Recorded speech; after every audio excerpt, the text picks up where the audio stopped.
Not long ago, I heard from a cousin that I have not seen for some time. He sent me a message saying that a photo I had posted on Facebook, he's a Facebook friend of mine, had given him quite a jolt. Now, before you run home and ask to be my friend on Facebook so that you can see that particular photo, let me assure you that it will not have the same effect on you. That's because my cousin's message was that the photo had given him a jolt because when he first looked at it, he thought it was my mother. It reminded me of a similar incident that occurred a number of years ago when I met the pastor who baptized me. He left the church where I grew up when I was a young child, so I didn't remember him, but through various channels, he and I met when I was in my 40s, and he was probably in his 80s. We were having a conversation when all of a sudden he just sort of paused, and he looked at me and he said, "It is the strangest thing." He said, "You sound just like your mother, and you have her same mannerisms." Now, all this seems more than a little strange to me because, as some of you know, my mother died 34 years ago when I was only 19. So it's not as if there have been a lot of years for me to absorb her way of being in the world. And yet, the sound of my voice identified me as her daughter to someone who had never known me as an adult. And so I guess it's not so surprising, really, that the sound of Jesus' voice identified him as Mary's Lord. On that first Easter, according to the Gospel of John, Mary went to the tomb alone.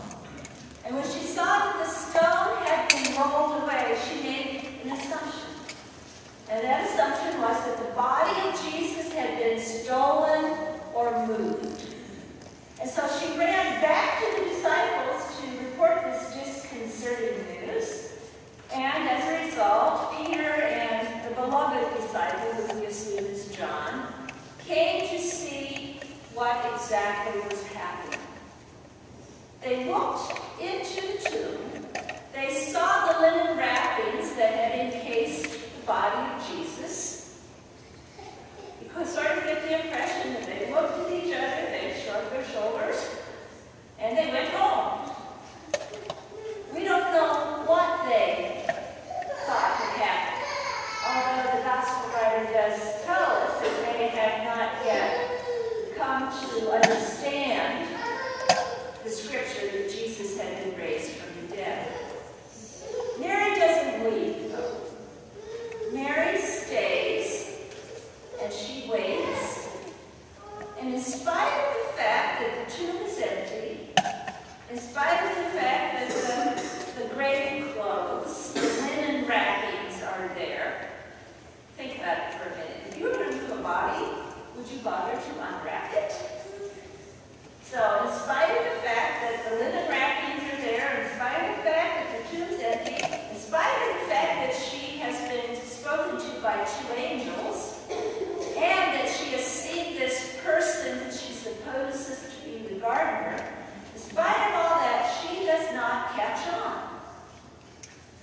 That is, until Jesus speaks her name.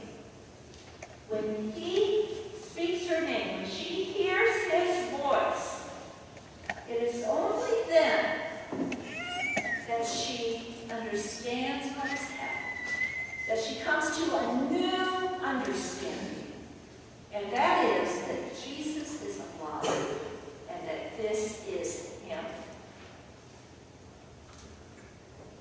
The same is true for us on Easter. Jesus is alive, and he speaks our names. For us, regardless of what point we are in our lives, the end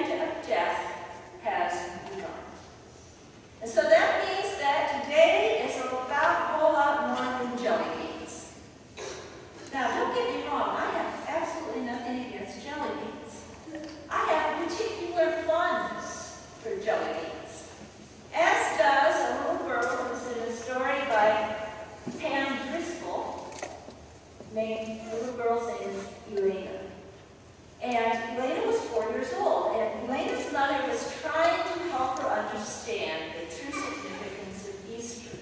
But every time they talked about it, the conversation went something like this. Elena would say, "Mommy, is the Easter Bunny going to bring me purple jelly beans?"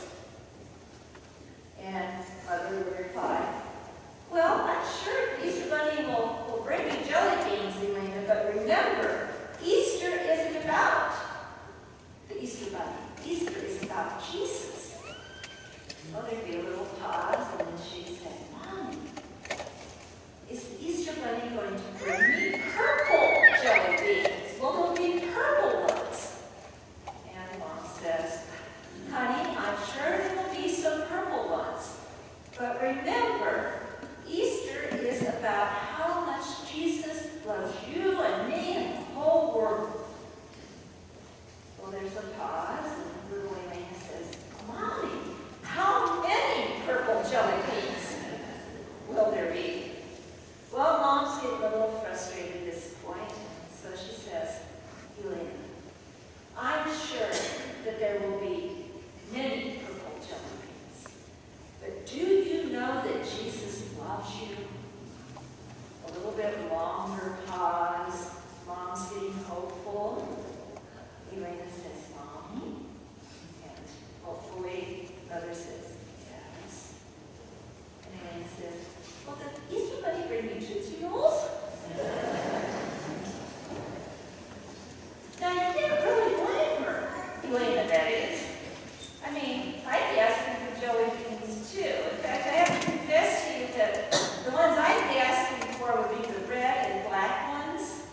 And last night when I prepared a bowl of Easter candy to give to someone, I picked out all the red and black ones. And put them in the bowl on my counter. So I have nothing against jelly beans. And for a 4-year-old, or maybe for all of us, Easter should be a celebration of faith that focuses on Jesus and all the good gifts of life, including, of course, Easter candy. But as the writer of the story points out, there will be a time in Elena's life when she needs more from Easter than jelly beans. And maybe that day will come, who knows when. Maybe it will be when she learns that her best friend has betrayed her. Or maybe it will be when she herself has made a poor choice and she's struggling with guilt. Or maybe that day will be when she realizes that someone else has made a choice that has hurt her and she is dismayed. Or maybe that day will be the day when she comes face to face with the inequity and the unfairness of life, or with illness, or with loss, or just the day-to-day difficulties of living. There will be a day when Elena needs to hear the voice of Jesus speaking her name. There will be a day that she will find it meaningful that Jesus died for her sin and was raised to new life, bringing her the gifts of forgiveness and eternity and the promise of his constant loving presence. There's an old story about a man who found himself in a hospital in Paris. This occurred before the time when surgery was done very often and anesthesia was just being developed, which is something we can hardly even fathom. The two doctors who were in the hospital that day were speaking to one another in Latin, which wasn't unusual. And they were looking at a man, had examined a man who appeared to them just to be some poor peasant. And one doctor said to the other, "Well, I don't know what we can do. We could try surgery."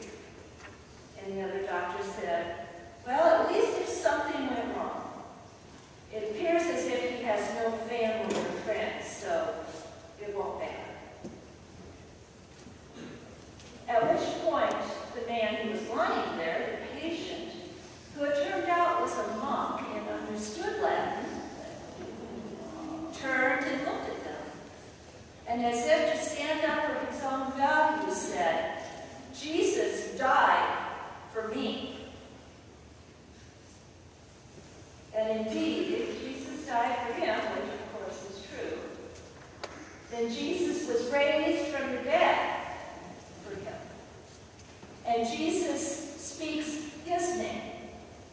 And Jesus was present with him in the midst of his illness. And that is the central truth of our lives. Not only for that monk, but for every one of us.